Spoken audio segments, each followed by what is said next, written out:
ఇప్పుడు మనకి 2 జాతకాలు పరిశీలిస్తున్నప్పుడు మెయిన్ రెడ్ ఫ్లాగ్స్ అంటే ఏం చెప్తారు? ఎందుకంటే వీటిని ఇగ్నోర్ చేయకూడదు అనే పాయింట్స్ ఉంటాయి కదా, వాటి గురించి కొంచెం చెప్తారా? ఓకే, తల్లిదండ్రులు జాతకాల్ని ఇస్తున్నప్పుడు ఫస్ట్ గుర్తుపెట్టుకోవాల్సింది ఏంటంటే, చాలామంది పంపిస్తారు, మా పిల్లకి సంబంధం వచ్చింది చూడండి, డేటు టైము ప్లేసు రాసిస్తారు అంతే.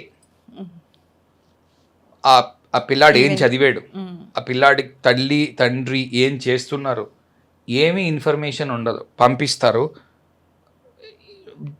అదేంటమ్మా మిగిలిన ప్రొఫైల్ అది మీకు వచ్చి ఉంటుంది, అది పెట్టలేదు ఏమి అని. జ్యోతిషులు అవన్నీ పెట్టద్దు అంటున్నారండి అని అంటారు. ఇలా గనక చేస్తే అతను ఏం ఉద్యోగం చేస్తున్నాడో అన్నది దశాంశ చక్రంలో కన్ఫర్మ్ చేసుకోకుండా ప్రిడిక్షన్ ఇస్తే 99% అది ఫెయిల్ అవుతుంది. ఇది ఫస్ట్ థింగ్ గుర్తుపెట్టుకోవాల్సింది.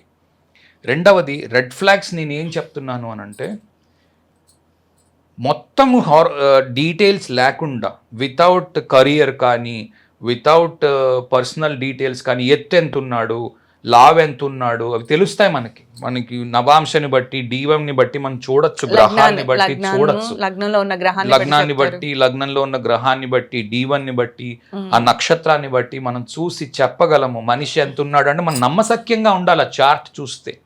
కాబట్టి ఒకటి పర్సనాలిటీ, 2 చేస్తున్న ఉద్యోగం, అవి 2 సరిపోవాలి. దాని తర్వాత మీరు దశలు చూడాలి. ఇప్పుడు ఒక ఆయన పెద్ద లాయర్ ఉన్నాడు, ఓకే, ఆయనకి 6th హౌస్ యాక్టివ్గా లేకుండా కుదరదు. ఎందుకని?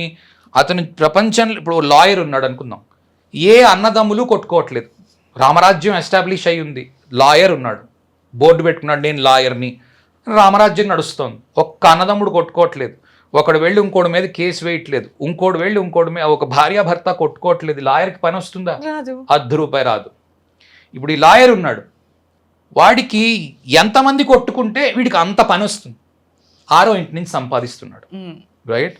కష్టాలు, అవతలి వారి కష్టాల నుంచి తను సంపాదిస్తున్నాడు. ఈ రోజుల్లో ఎక్కువ ఉద్యోగాలు అలాగే ఉంటున్నాయి. మీరు ఏదైనా ఉద్యోగం చేయాలనుకోండి, ఈ మధ్యన మీరు బిజినెస్ చేసే పెద్ద పెద్ద వాళ్ళు అవి చూస్తే, solve a problem of the world, there is your income. Okay, మీరు ప్రపంచంలో ఏదో ప్రాబ్లమ్ని పట్టుకొని అది సాల్వ్ చేస్తే మీకు ఇన్కమ్ వస్తుంది. అవే స్టార్టప్స్ అవే వస్తాయి. రేపు ఉదయం రాబోయే రోజుల్లో మన పిల్లలందరూ చేయబోయేవి ఏంటంటే 6th హౌస్ జాబ్సే. 6th హౌస్ లేదు, జాబ్ లేదు ఈ రోజుల్లో. ఇంతకు ముందు 10th హౌస్తో వచ్చేది జాబ్. ఏంటి 10th హౌస్ జాబ్ అంటే తెలుసా? 10th హౌస్ జాబ్ అంటే ఏంటో, government related jobs, bank related. ఇంకా అస్సలు 10th హౌస్ జాబ్ అంటే ఏంటి? అసలు 10th హౌస్ జాబ్ ఏంటి అంటే 9వ ఇంటి నుంచి 2వ ఇల్లు. మా నాన్నగారు ఎలా డబ్బులు సంపాదిస్తే నేను అదే దాంతో సంపాదిస్తాను. అందుకు 10th హౌస్ స్కిల్ ఏదైతే ఉందో అది కొడుకు నేర్చుకుని 9th హౌస్ నుంచి 2nd హౌస్.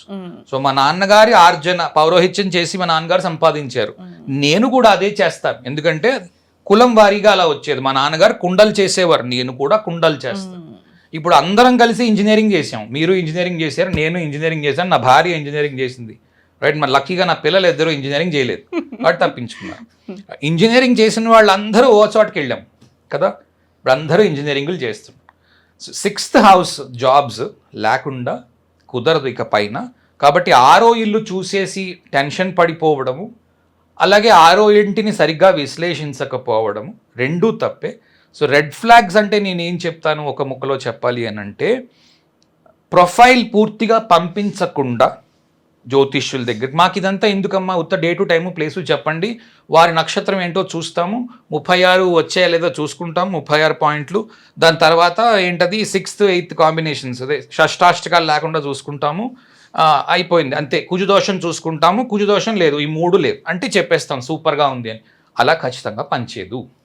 ఓకే, ఇంకో పాయింట్ ఉంది, పిల్లల సంగతి అడుగుతున్నారు, ఇద్దరికి పిల్లలు ఉంటున్నారా? సప్తాంశ చూడకుండా పిల్లలు ఎలా చెప్తున్నారో తెలియట్లే. ఓకే, సప్తాంశ చూడట్లేదు, ఏం చూడట్లేదు, D1 చూస్తున్నారు చెప్పే, అలా రావు.